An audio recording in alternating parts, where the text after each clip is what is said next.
High বন্ধুরা, কেমন আছেন? নিশ্চয়ই খুব ভালো আছেন। আজকে আমি একটা রুই মাছ রান্নার রেসিপি নিয়ে আসলাম। মাছগুলো খুব ভালোভাবে ধুয়ে নিয়েছি। তারপর এখানে লবণ, লঙ্কা গুঁড়ো অল্প করে দিয়েছি এবং হলুদ গুঁড়ো দিয়েছি। তারপর একটু তেল দিয়েছি, দিয়ে এগুলো খুব ভালোভাবে মাখিয়ে নেব। মাখিয়ে নিয়ে কিছুক্ষণ ঢেকে রাখবো। ঢেকে রাখার পর 10-15 মিনিট ঢেকে রাখবো। তারপর তেলে ভেজে নেব।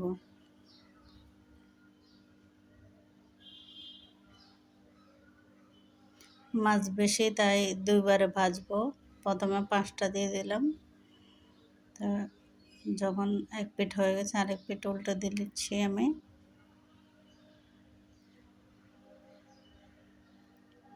একটা মাছ ভেঙে গেছে উল্টানোর সময়, তো এখন বাকি মাছগুলো দিয়ে দিচ্ছি। এগুলো ভেজে নেব। ভেজে রান্না করব। ভাজি না করে রান্না করলে কেউ খায় না আমার ঘরে। যার যেরকম অভ্যাস, অনেকে বলে যে ভাজি করে ভালো লাগে না, ভাজি করে রান্না করলে ভালো লাগে না, কিন্তু আমাদের সবার ভাজি করে রান্না করলে সেটাই মজা লাগে। তো তাহলে একটু মেথি দিয়ে দিলাম, তারপর পেঁয়াজ কুচি দিয়ে কিছুক্ষণ নেড়ে আলু আর কাঁকরোল দিয়ে দিলাম। কাঁকরোল একটা দিয়েছি, বেশি দিইনি। একটা বড় আলু দিয়েছি, এটা দিয়ে অনেকগুলো হয়ে গেছে। তারপর এগুলো একটু লাল লাল করে ভেজে নেব। ভেজে নেওয়ার পর দিয়ে দিলাম আদা,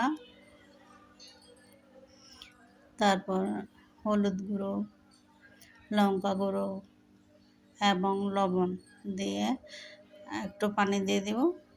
তারপরে ভালো করে এগুলো কষাবো।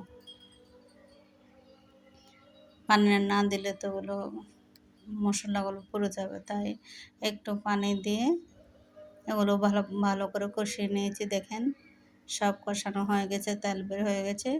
এবার আমি পরিমাণ মতো ঝোল দিয়ে দেব।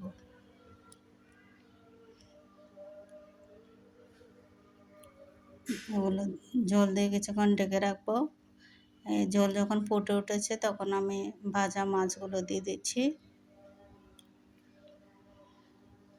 এগুলো একটু ঝোলের সাথে ডুবিয়ে দেব, যেন ঝোলের মশলা সব মাছের ভেতরে ঢুকে, সেই জন্য। তা আবার কিছুক্ষণ ঢেকে রাখবো। এবার এখানে দিয়ে দেব ধনে গুঁড়ো এবং জিরে গুঁড়ো, দিয়ে এগুলো ঝোলের সাথে একটু মিশিয়ে দেব। আবার কিছুক্ষণ ঢেকে রাখবো। এইভাবে আলু আর কাঁকরোল দিয়ে মাছ রান্না করলাম আজকে। অনেকে আবার সবজি দিয়ে মাছ রান্না করে না, পছন্দ করে না, কিন্তু আমাদের সবসময় পেঁয়াজ দিয়ে ভালো লাগে না। এখানে দেখেন আলু কয়েকটা আমি নিয়েছি, নিয়ে এগুলো একটু ভেঙে দিয়েছি, কারণ এরকম ভেঙে দিলে ঝোলটা একটু ঘন ঘন হয়, খেতে ভালো লাগে। তো প্রায় হয়ে গেছে আমার মাছ রান্না। এবার আমি এটা 2 ভাগ করে নেব, দুপুরের জন্য আর রাতের জন্য আলাদা রাখবো। দুপুরের জন্য নিয়ে এনেছি।